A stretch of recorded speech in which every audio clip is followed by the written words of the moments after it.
Hello everybody, it's George from Ireland.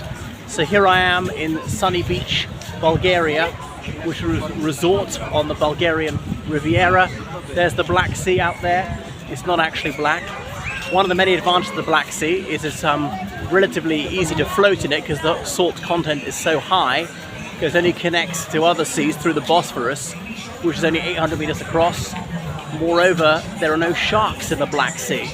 So anyway, this is obviously high season here in Sunny Beach. A lot of families come, as you can see, and Sunny Beach is a literal translation of its Bulgarian name, but it's internationally known as Sunny Beach. And that's another point, is almost everybody works in the tourist trade speaks English. If that doesn't work, try Russian or German.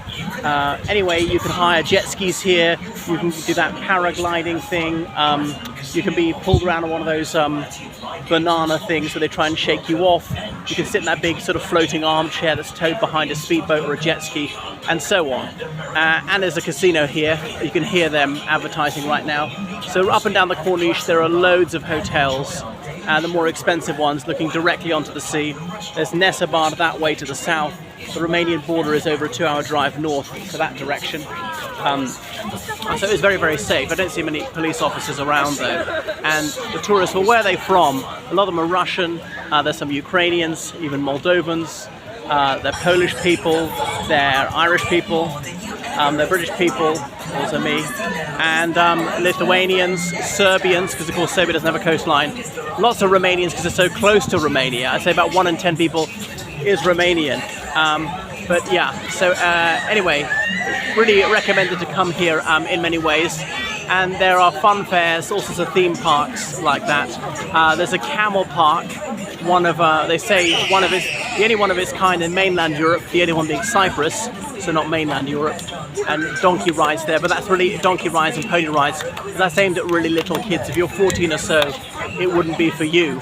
And you can take jeep safaris into the hinterland, which is very dry and rocky. What else might you want to see if you come here? You know, cruises across the bay. Also, there are plenty of bars, about 2 lev for a pint of beer. Lev is, you know, the currency of Bulgaria. So that's about 90 pence. So that's very affordable. Tobacco is very affordable as well, actually. So you can buy clothes. There are loads of shops selling tourist souvenirs. But obviously, those are rubbish quality. They really won't last. So I always recommend people don't do that, because you'll find the stitch work is rubbish. They don't rely on repeat trade. They want you just single usage. You're never going to come back. You can't remember which store you bought this thing from. The colour will wash out after about 3 washes. And there are these things you can hire, a sun lounger and an umbrella, and stay there all day for about 20 lev. Now in certain hotels they've got a private beach and you're allowed to use that, and that's included in the price. You can sit on the public beach of course and pay nothing to do so. So the games of volleyball going on, football occasionally. Yeah, so yeah, there's mostly young families. I wouldn't say there's a lager lout problem here, really. There are places with live shows as well, karaoke. They don't really emphasize Bulgarian culture. There are some Bulgarian song and dance shows. So obviously there are plenty of restaurants, but there's not a great diversity in the cuisine on offer. I think there's one Chinese restaurant, a few Bulgarian restaurants, and really that's about it. Once I say so to Arab or Israeli restaurants, quite a few Israeli tourists as well, actually. And so you see signs in Ivrit sometimes, but you know, often it's Russian, Bulgarian, English are the signs that are shown here.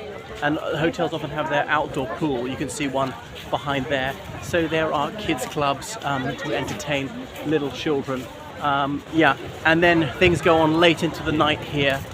And there's plenty of street food as well if you're into that kind of thing. So it's one of the most affordable beach resorts in Europe.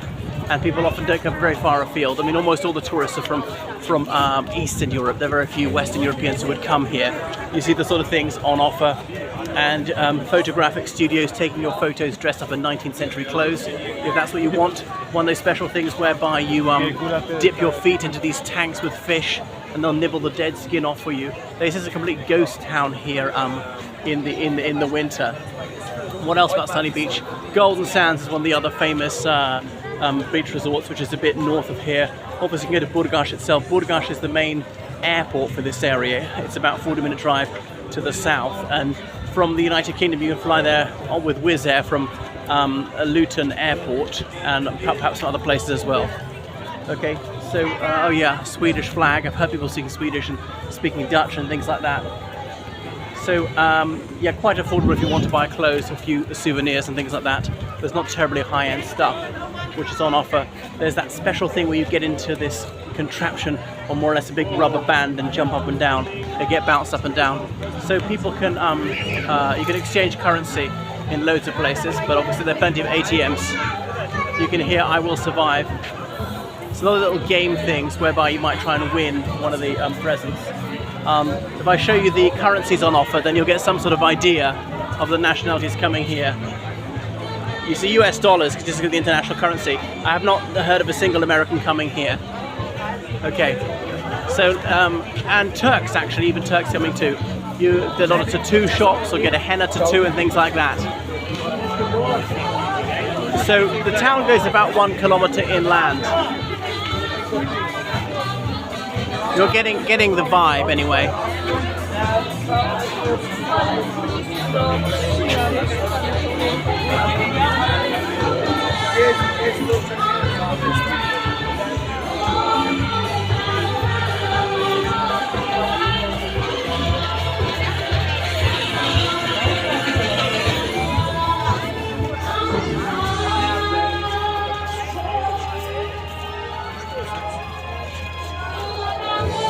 So some of the better hotels here, but they're never really luxurious places because very wealthy people just don't come here. The Black Sea is not terribly fashionable. It's most people from the former Eastern Bloc who are coming here. And then this is perhaps Bulgaria's biggest single tourist resort because it's maybe a 3-hour drive from Sofia, by train slightly longer. Okay, what else would I say? Yeah, you can hire these special bikes to go up and down. There's electric scooters, stuff like that. I do think it's a tad antisocial to cycle in somewhere that's so crowded. And those little pretend trains, which are actually electric vehicles going up and down. For little kids, I'm sure they love it. The town goes on not that much further, then that comes to a dead end. Yeah, the fun fairs get going later in the evening. There's some which are suitable for little children and some which are suitable for like teenagers and adults. Okay, what else might you want to know about Sunny Beach? So what I recommend it, yes, I quite enjoyed it. So it was unpretentious, because where you come for sun, sea, sand and Slavonic languages. Okay, and I wouldn't say I have any really problems here. My hotel is acceptable. You know, the hot water's not there. The pool is fine, but there is no lifeguard. Almost every pool is without a lifeguard. That is a downside. I suppose you get what you pay for. And the gym, not all the equipment is working, so that is something I'm dissatisfied with. There's an indoor pool, but they've forgotten to put any water in it. But apart from that, I have everything I need really. Okay, so thanks for watching. Here I am reporting to you from Sunny Beach, saying goodbye to you. There's so many places selling more or less the same thing. Right, so thank you for donating on PayPal, georgecallahan79@gmail.com, and subscribing on Patreon. All right, goodbye everybody from Sunny Beach.